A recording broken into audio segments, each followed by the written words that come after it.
What is good? What is good, everybody? Happy Sunday evening to all y'all out there. I am checking in with the evening live stream reaction. Cops and convicts. A little distracted. I'm watching the Cowboys try and make this comeback. Looks like they're going to fall short. Misery loves company. I'm a Jets fan, and they are hot trash. Welcome. Just doing this impromptu. It's been on my mind. Welcome to Cops and Convicts. We are streaming live on Facebook, the Cops and Convicts YouTube channel, and LinkedIn. Subscribe, follow, and hit the notification bells on those platforms. Help our channel grow. I just wanted to check in tonight. Because I've had some things on my mind as it relates to law enforcement, and one particular officer that we met a little while back during a game changer training event in Richmond, Virginia. His name is Officer Elamine, and he got real. Well, he's always real, but he talked about the history of law enforcement and how in their particular department at the time he said it, officers of color had only been allowed to be members of law enforcement within that department, which is the Richmond Police Department, for only 80 years. He talked about how people don't want to talk about the unequal treatment and the history of law enforcement and the toxic environment inside of law enforcement. So I want to go through each little bit of this clip that we posted on our TikTok channel and jump in, make some comments if you want.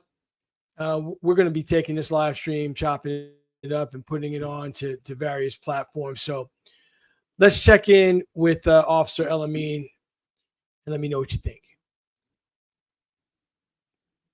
Let me do this the other way around. Okay. Department since 1782. Let me rewind it a little bit. Richmond's had a police department since 1782. We didn't have black officers until 80 years ago. So we're talking about 150 years of just only white officers. And then even when black officers became eligible, so to speak, we didn't have all the rights that regular officers had. So here's the thing, nobody wants to cry for the police. And I'm not trying to get people to cry for me, not at all, because I love my job. It's a whole lot of historical things that went on with the police before black people could even become police officers. And that's one reason I'm sure that black folks don't send money to the police. Now, I want to stop there. He didn't have to say that, but he said that for a reason. And I want to touch on that for a moment. We've talked about money and the revenue that tickets generate in cities and the revenue and all the money that's made inside the prison system. But what he's talking about is support for law enforcement. And I've often said over the years, you could take any city, Los Angeles.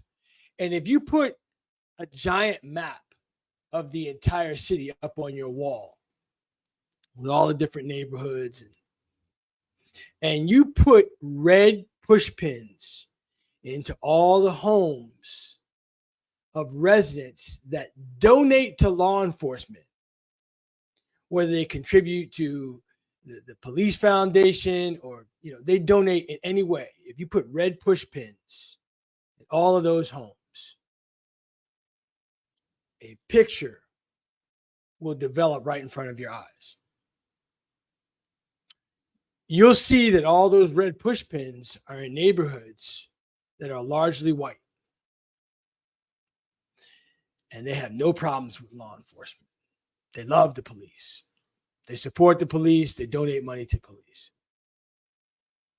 And if you look at where there are no push pins, by and large, those are going to be areas, neighborhoods that are inhabited by Latino and Black. And when we first started our game changer model,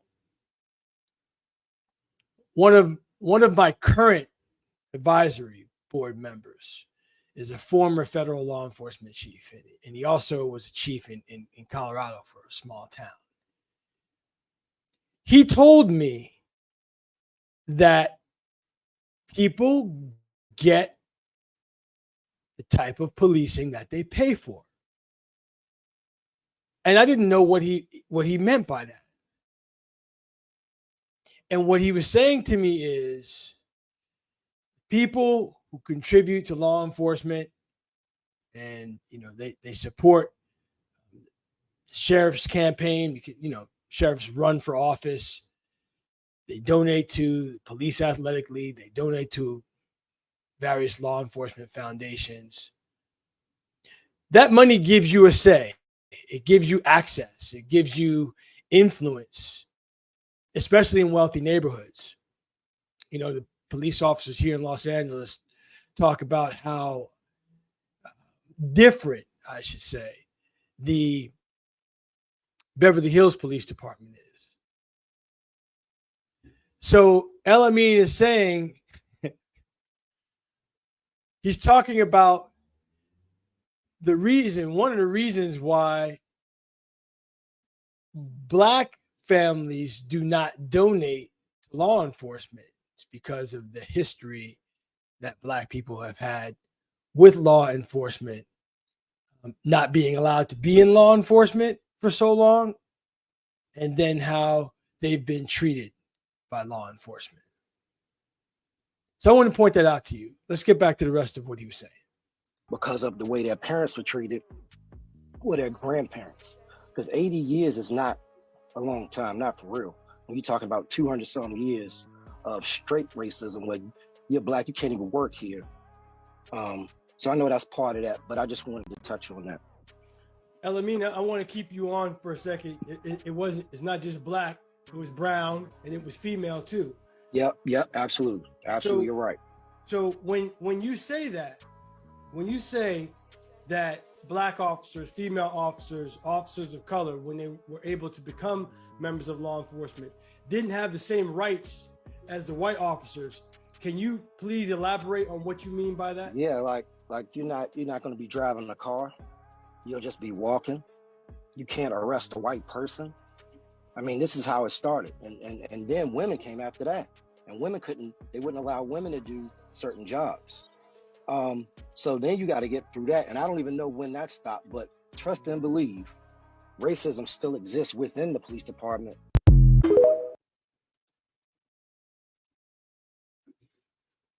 Okay, so at the time he made those comments, I wasn't aware of some of what we can call Jim Crow environments and rules inside of law enforcement. So it's one thing to not be allowed to be in law enforcement. It's another thing that once you're a member of law enforcement, you don't have the full responsibilities and rights of the white male cops. And that's what he's talking about. So when he said that, I had no idea that when they first started to admit Black officers and officers of color inside of law enforcement, that they were not permitted to drive squad cars. They were not permitted to arrest white people. I mean, it's not hard to believe. But what he's saying is all that has been swept under the rug, and people they wonder why people of color have a problem with law enforcement. So I wanted to show you that video. But then I wanted to touch on some things that I have heard during game changer trainings that your average citizen is not aware of, and you're not going to hear on Fox, MSNBC, and CNN. You're not going to hear it on the major networks because they don't give officers an opportunity to speak the truth.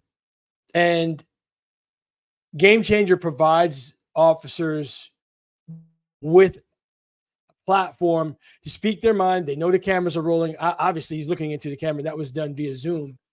And they want to tell you what's going on inside of law enforcement. So I want to touch on some of the Jim Crow things that he was talking about, like not being allowed to drive a squad car, not being allowed to arrest white people. Those were the conditions inside of law enforcement early on when the color barrier was broken or where law enforcement was not segregated anymore. So a couple of years ago, I was sitting in the office of the former National City Police Chief. He's not the current chief now, but he was Latino. And he was talking to me about how difficult it was, how uniquely difficult it was for him to be Latino and work his way up the ranks inside of law enforcement. And he told me about the early days of law enforcement, that one of the Jim Crow laws inside of law enforcement was, okay, we're going to let Black and brown people inside of the profession. But then they instituted a height requirement. You had to be, let's just say, 5'8" and above to be a cop. And he told me that directly affected Latino and Asian police officers since they tend to be shorter. This is what he said. This is not me talking. I had no idea that was a thing. And I'm 99.9% sure that none of you knew that was a thing. But that's not something that the general public knows about law enforcement at all. Another thing that I discovered during this 8-year journey of conducting Game Changer trainings, and if you're unaware of what Game Changer is, my nonprofit organization brings together community residents, just like you, and members of law enforcement to participate in a focus group where we all discuss problems that exist and then get into small groups and devise solutions to those problems. So I've been doing that for 8 years. We've done 170 trainings, mostly here in Southern California, but because of COVID, we had to use Zoom. And that was a good thing because it allowed us to bring people together in the fashion I just described from all over the country. So you could be in Georgia, you could be in Texas, you could be a law enforcement member from Kalamazoo, Michigan. And we brought people from different states, different law enforcement agencies to discuss problems and devise solutions together. So one of the things that I discovered early on from law enforcement is that there are different police officer associations, different unions. So when I say union, it's very well known inside of the profession that the main law enforcement union is the union that most members of law enforcement belong to and they pay dues to. And from what officers have told me, they pay those dues in the event that they need legal representation. So they get into a use of force situation, they have to defend themselves and use force, use deadly force. They're going to need legal representation in the event that this goes to court. That's what they pay the union dues for. And that union is for all of the police officers, regardless of your gender, regardless of your race. But then I learned from officers that outside of that main, let's call it the mainstream union, that's typically generally comprised of white male board members on the union inside the department.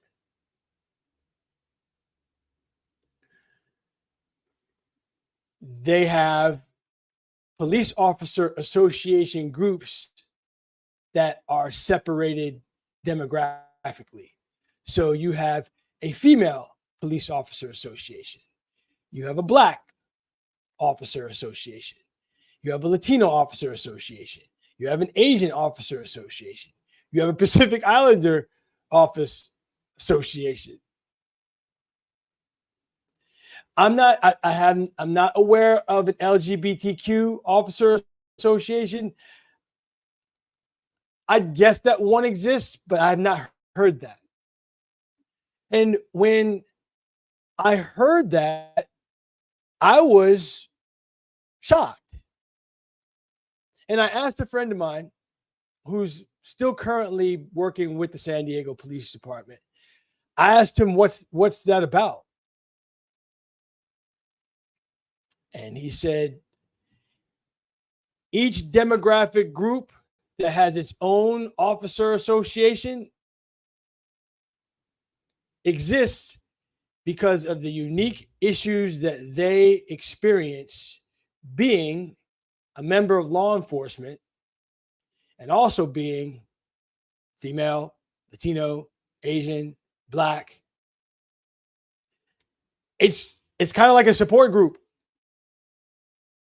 We're Latino officers, and we have these issues inside of this profession that we need to come together and bond and present a united front, address issues that are affecting us, and so on down the line. Female officers have the same thing. And this isn't just on the local level. You can Google this.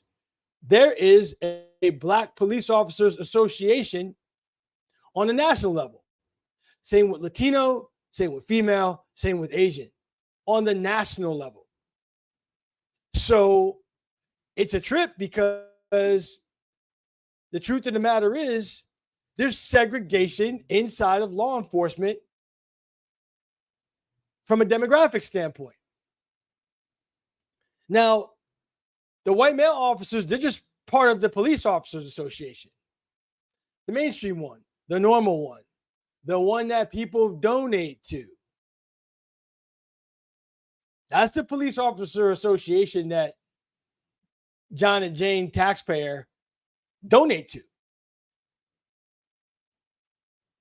And this officer that I was telling you about in San Diego, I said, are you actively involved in the mainstream Police Officer Association? And he said, hell no. He said, I wouldn't join that. I said, why? He said, I don't trust them. I'm simply a member of the Black Police Officers Association. And I pay dues in the event that I need legal representation. And this was all news to me. I had no idea. So over the years, I started noticing very different narratives from members of law enforcement depending on their demographic group. Women police officers had their own narrative about law enforcement. Officers of color had their own narrative of law enforcement, and white male police officers had their own narrative of law enforcement. They were all very different. And if I'm keeping it a buck, I don't care what skin color you were. If you were a male officer, your take on law enforcement was different from a female's. I've noticed that over the past 8 years. And it's been fascinating. So one of those narratives is, and I shouldn't even call it a narrative, experience. One of those experiences is Black and brown police officers talking about what their lives were like before they became police officers. The only police officers that I have talked to, except for one white male, and we have had over 1,000 members of law enforcement come through Game Changer. Over 1,000. And out of all those cops, one white male cop had similar experience as the Latino and Black cops, particularly here in Los Angeles. And that experience is they were beaten up by the cops, whether it's LAPD or the LA County Sheriff's Department. They were beaten as kids before they became cops, which made me wonder, well, if you've had such a horrible experience, why would you want to become a cop? And almost to a man, they said, because I want to treat community residents better than I was treated. There's a problem inside that profession. Instead of bitching about it, I want to get inside that profession and do what I can to change it. And what most of them, if not all of them, have said that they discovered, the only thing that they can change is how they individually treat people that they interact with. They haven't found it possible to change the entire department, the entire culture of the department. And I find this fascinating. I found it fascinating.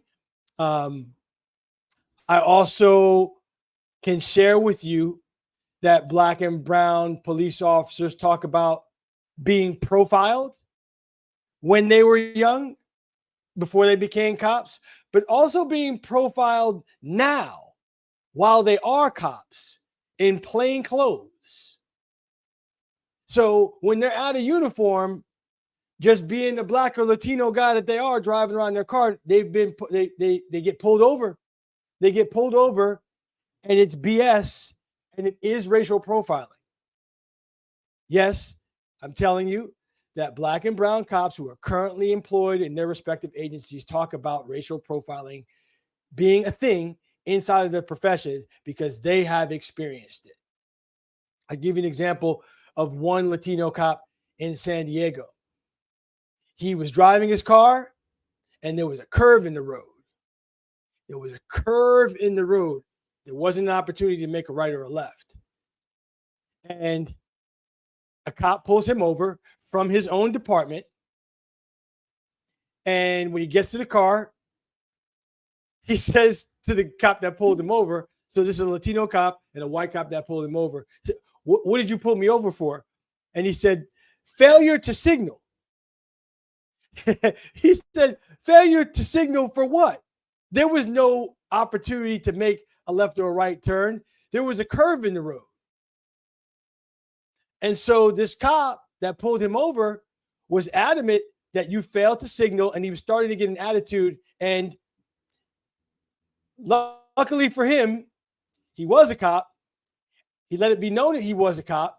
He let it be known he was a cop in the same department that this officer that pulled him over worked in, showed him his badge, and asked him, what is this about? What is this BS stop about? And the cop that pulled him over started hemming and hawing and apologized to him. I don't hear stories like that from female officers or from white male officers. I hear stories like that from Latino and Black officers. And that's the difference. They tell about their experiences. Here in Los Angeles, I can't tell you how many cops have talked about being pulled over for BS reasons in Beverly Hills. They all talk about the Beverly Hills Police Department. And I just sit there and listen to it like I'm a student. I'm absorbing all of this. The first game changer event that we had was in December of 2016. The first one ever. We've done 170. First one ever. This cop was a member of the San Diego Police Department, but before he came to San Diego, he was a cop somewhere in the South. I can't remember what he said. And he was talking about how he was called the N-word while in uniform by white residents. The same people who typically talk about backing the blue. They didn't back him that day. He was not the right skin tone wearing a blue uniform.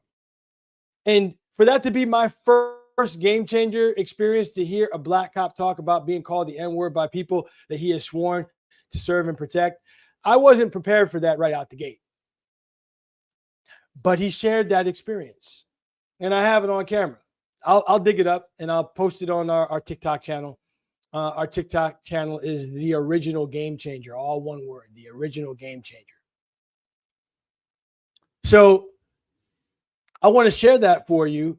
And then when it comes to reform, you hear members of law enforcement talking about the need for reform inside of the profession. Well, it's typically Black, brown, and female officers that are calling for reform and saying that there needs to be reform inside of the profession. It's not happening very quickly. And these are reforms that can be done inside of the department. No laws need to be changed, just policies and procedures need to change.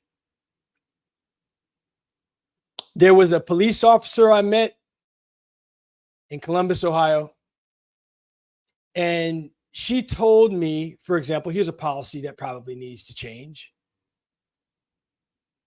that if you have your body-worn camera turned on outside of police business and you capture on camera a police officer doing or saying something nefarious, the officer that's on camera doing something nefarious or saying something nefarious doesn't get in trouble.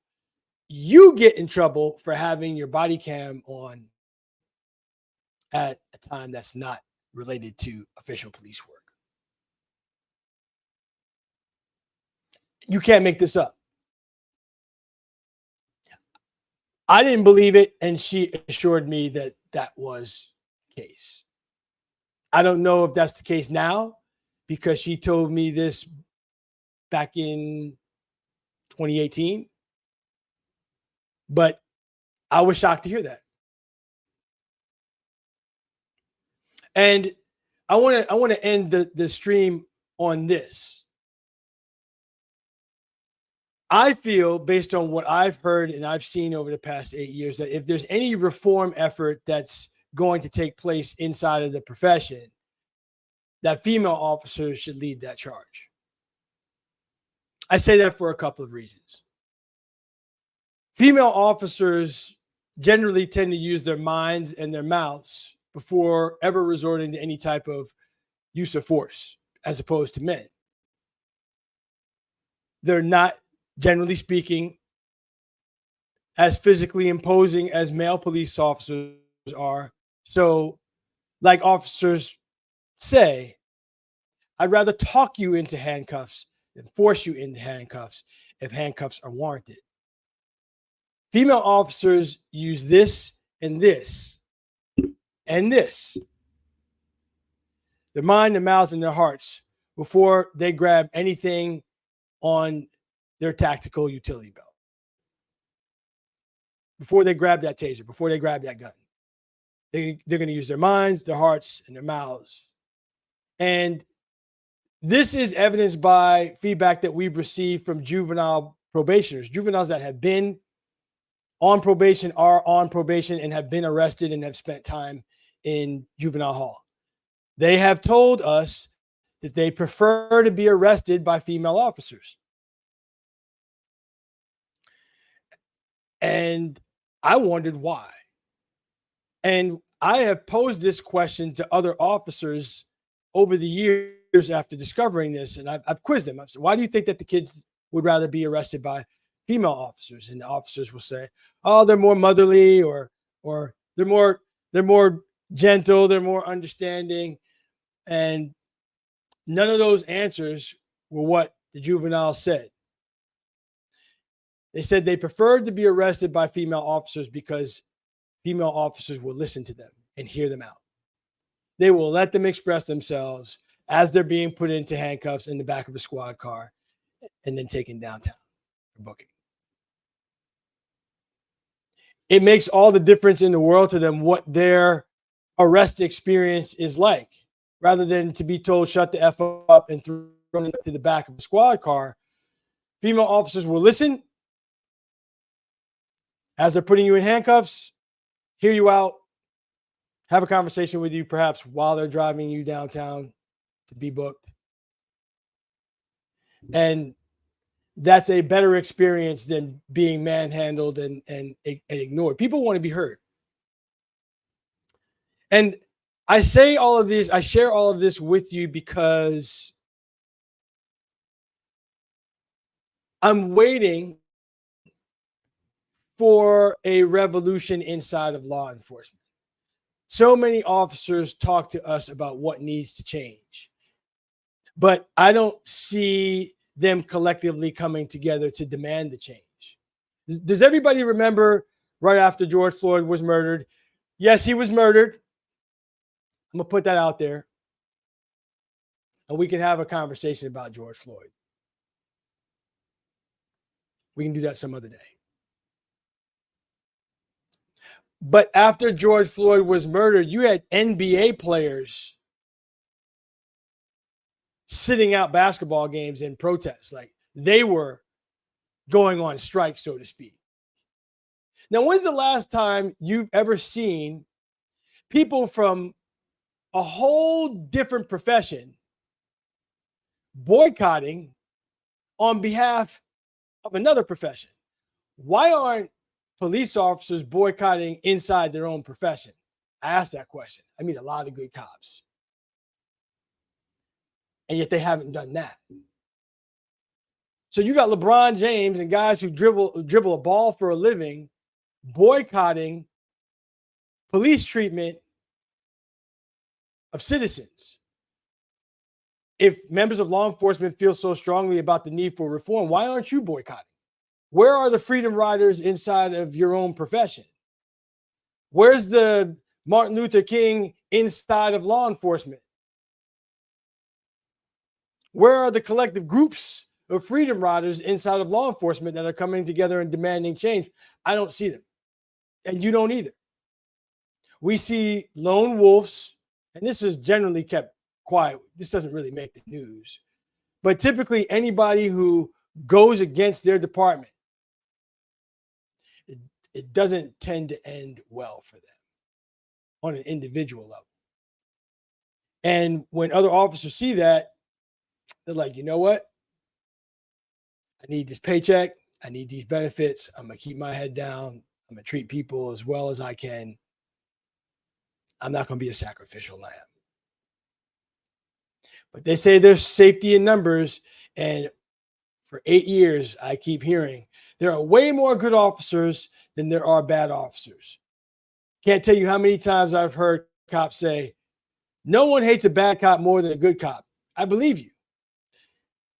But what are you doing to get rid of the bad cops? I'm asking the question.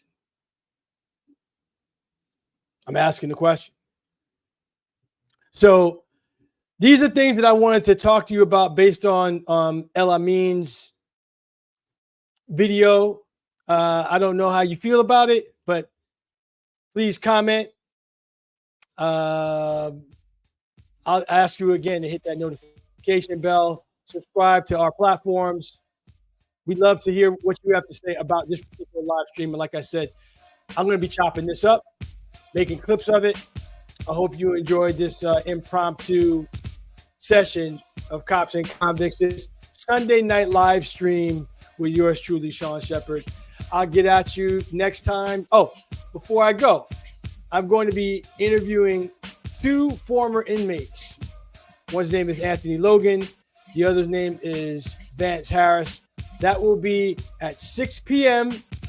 this Tuesday, 6 p.m. Pacific time on the Cops and Convicts YouTube channel. We're going to be live streaming that interview. And then on Wednesday at 6 p.m., I'll be interviewing Vance Harris. So enjoy the rest of your Sunday evening. I hope your football team won tonight because mine sure didn't. The Jets are garbage. They're hot garbage. But you know what? The Cops and Convicts podcast is not. All right, y'all. I'll get with you. Take care.